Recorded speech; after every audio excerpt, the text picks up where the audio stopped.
idea. Paimon just woke up and then we were here. Oh, Paimon's head is all dizzy.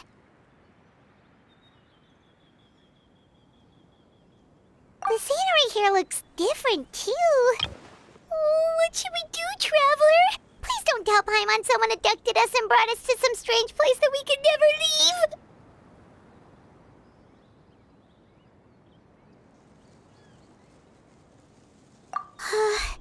You're right. Better to think of this as the beginning of a new adventure.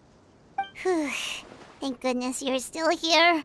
If Paimon woke up alone, she probably would be trembling in a tree hollow.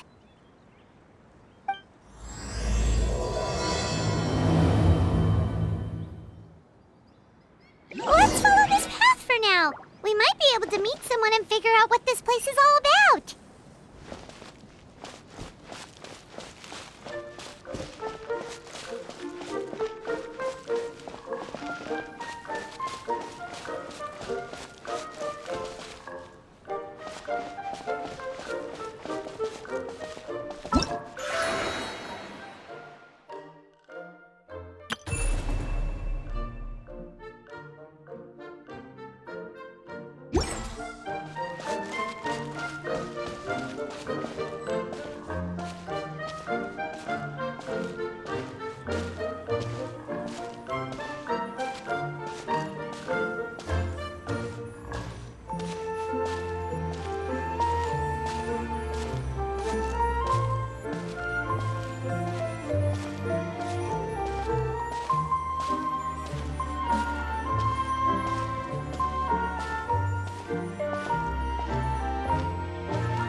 The road looked weird to you.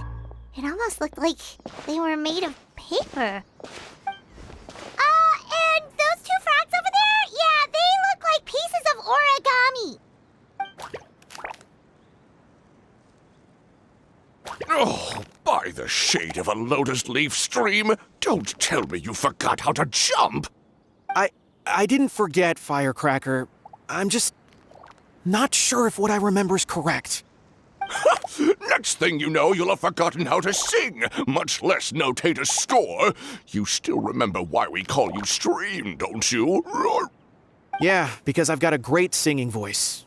Although these days, the name seems more ironic than anything. Not just a great voice, one that evokes the gentleness of early morning dewdrops flowing into a spring. So cheer up and make the jump over. If you're still unsure, just use that roll of magic thread. I won't laugh, I promise. Now, don't tell me you've forgotten how to use that as well. I haven't forgotten everything, Firecracker. Your name, for instance. It's kind of hard to forget that you're named after your fiery temper. Now do me a favor and pipe down for a second. I'll be right over.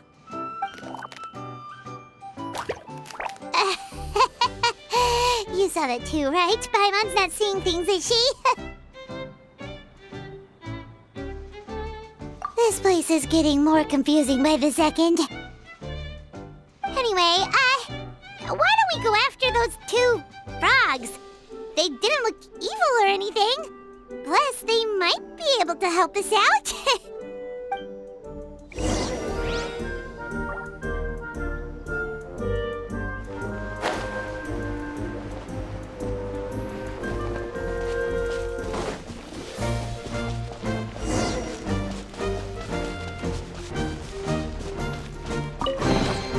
I'll keep this close.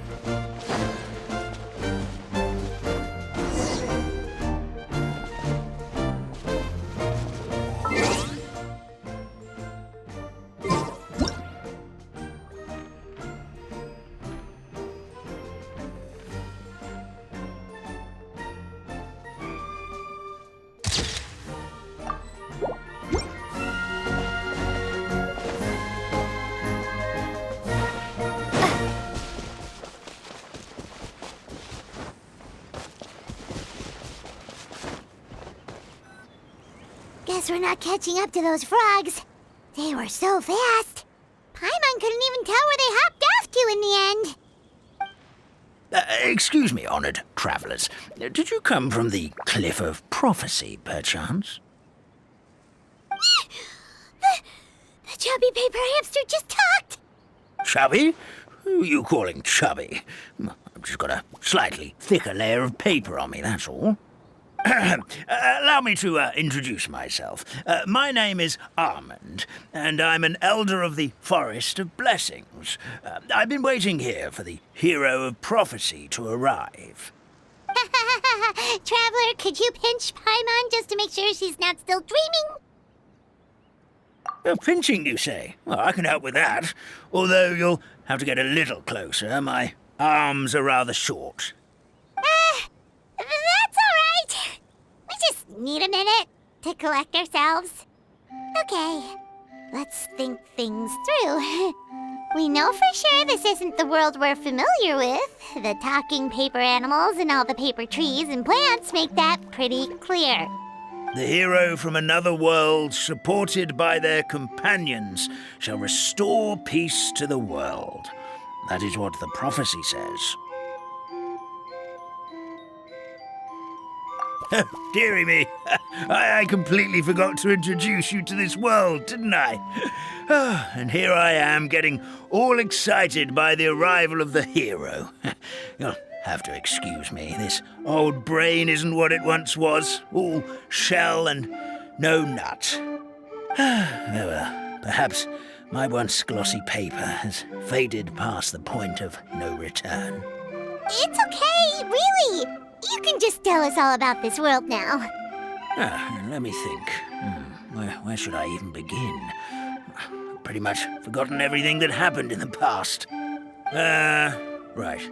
I believe the story circulating along the pulp of this forest goes as follows. A long, long time ago, 3 goddesses created this world and named it Simulanka.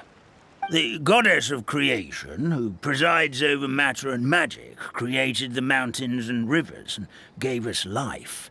Her powers also paved the way for Simulanka to exist in numerous worlds. After the goddess of creation came the goddess of prophecy, with dominion over the stars and the course of fate itself. She induced the sky to spin and the earth to move. Even to this day, her statue still stands tall at the highest point of Constellation Metropole. The final goddess was the goddess of fate, she who reigns over all treasured tales and dearest wishes. She bestowed upon us the fierce and everlasting feelings of love and hate, and showed us the meaning of death and hope.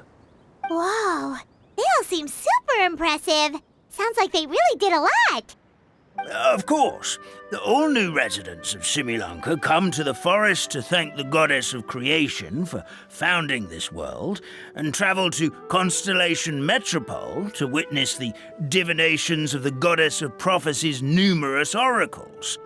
After that, they make their way to the end of the world and tell the goddess of fate about their most cherished dreams. Well, at least that's how it used to be. How it used to be? Did something bad happen?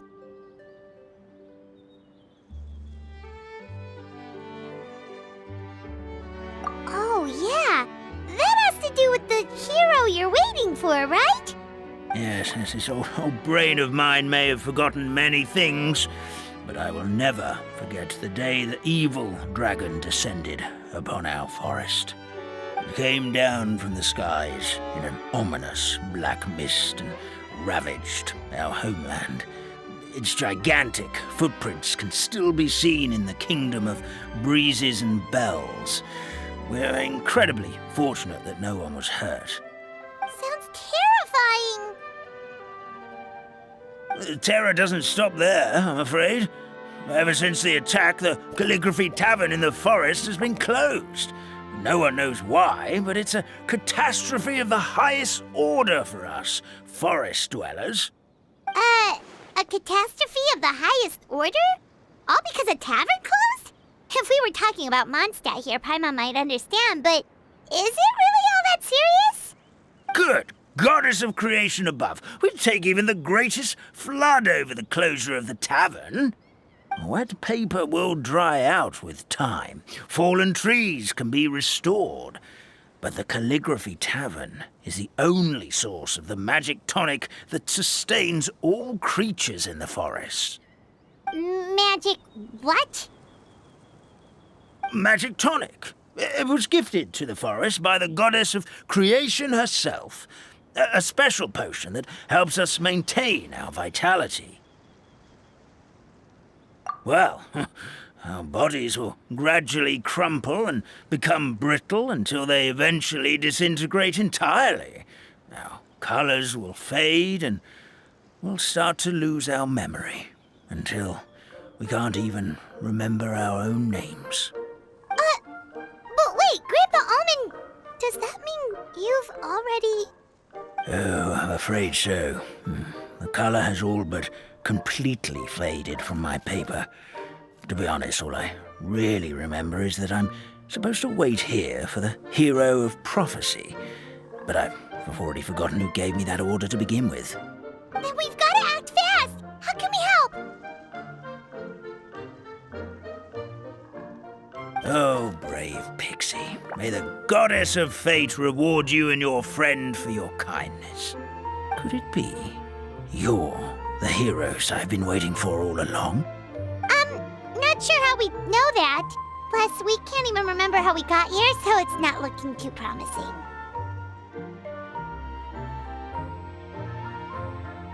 Well, this is turning out to be quite the conundrum for old Almond Brain here. The prophecy never mentioned anything like that. For now, why don't you come with me to the Hut of Blessings? Our forest fairy lives there. Maybe she'll know what to do. Whoa, a forest fairy? Like one that knows magic? Oh, you betcha. She's prophesized to join the hero on their journey. Well, then she sounds like exactly the kind of person we need. Please lead the way, Grandpa Almond.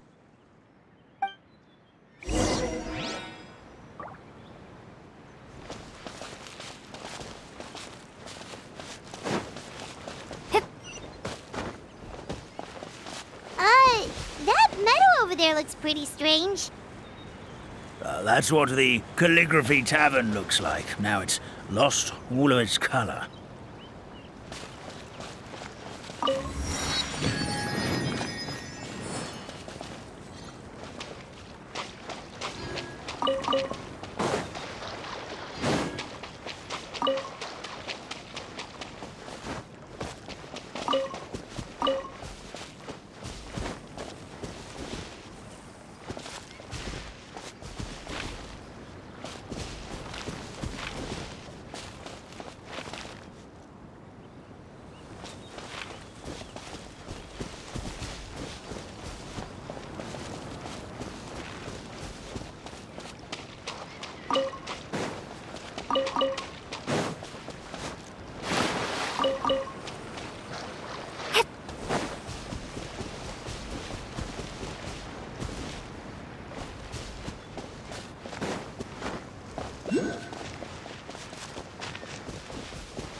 This is the place.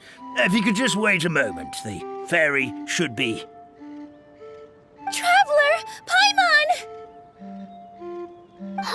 Paimon knows that voice! It's really you! I'm so happy to see you!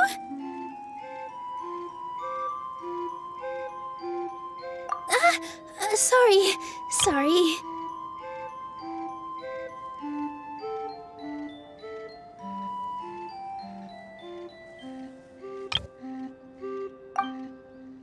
So Nilu is the forest fairy? Well, you certainly look the part.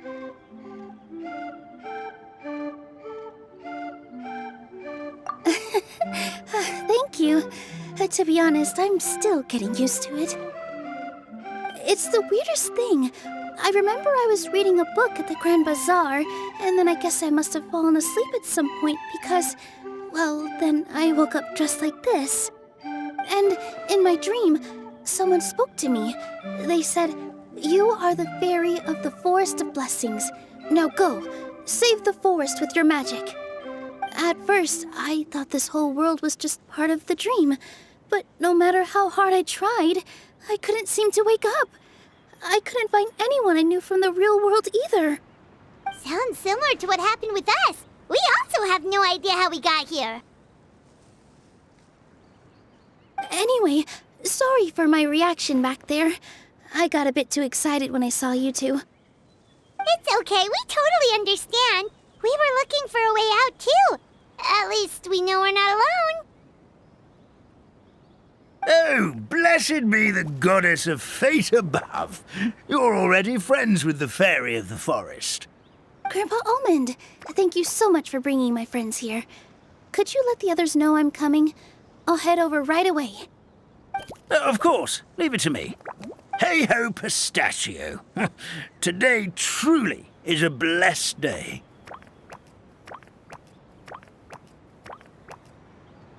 Wow, Nilu. Looks like you made short work of getting to know the locals.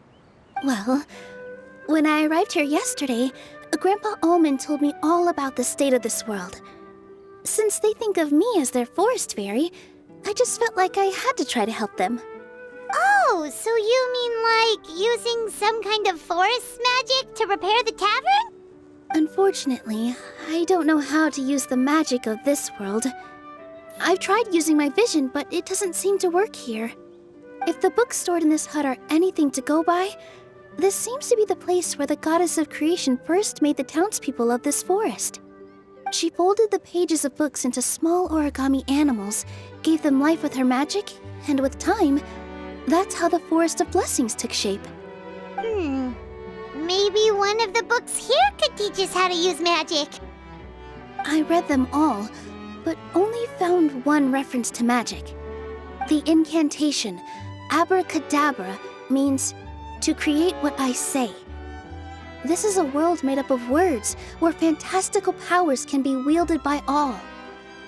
Okay, so basically everyone in this world can use magic? That's nice, but still kind of vague. Yeah, from the other books I read, it seems like this goddess really likes to play fast and loose with the details. So, what should we do now? Didn't you say you were going somewhere, Nilu? Oh, yes. I was going to help some of the other residents of the forest. They've been busy making preparations to reopen the tavern, so I thought I could help out. Got it! Guess we should just focus on what we can do for now. This whole thing is making me pretty nervous, actually. It's like I've been pushed on stage without being taught the choreography. Since I'm already wearing the costume, though, I might as well try to play the part. It's what a professional dancer would do. And who knows? Maybe I'll find my own magic along the way. All I can do is try, right? At least you're optimistic.